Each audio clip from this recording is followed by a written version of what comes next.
भगवान विष्णु एक बार धरती पर भ्रमण पर जा रहे थे। उस समय माँ लक्ष्मी ने भी भगवान विष्णु के साथ जाने को कहा।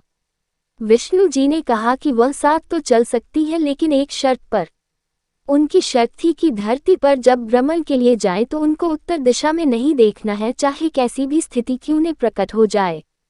माँ लक्ष्मी ने विष्णु जी की इस शर्त को स्वीकार कर लिया और साथ चल पड़ी।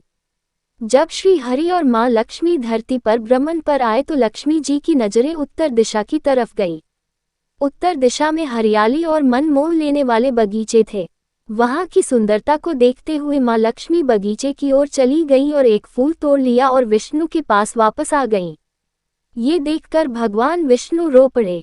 इसके बाद माँ लक्ष्मी को भगवान विष्णु की शर्त याद आई, जिससे उन्हें गलती का एहसास हुआ।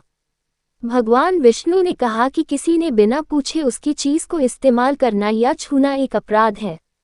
माँ लक्ष्मी को अपनी गलती का एहसास हुआ और भगवान विष्णु से माफी मांगी। विष्णु जी ने कहा कि इस गलती की माफी तो बगीचे का माली ही दे सकता है।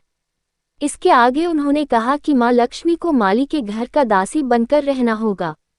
श्री हरि जी की बात सुनकर लक्ष्मी ने गरीब स्त्री का रूप धारण कर लिया और माली के घर चली गई। माली ने गरीब स्त्री समझकर अपने घर पर रख लिया और खेत में खूब काम करवाया।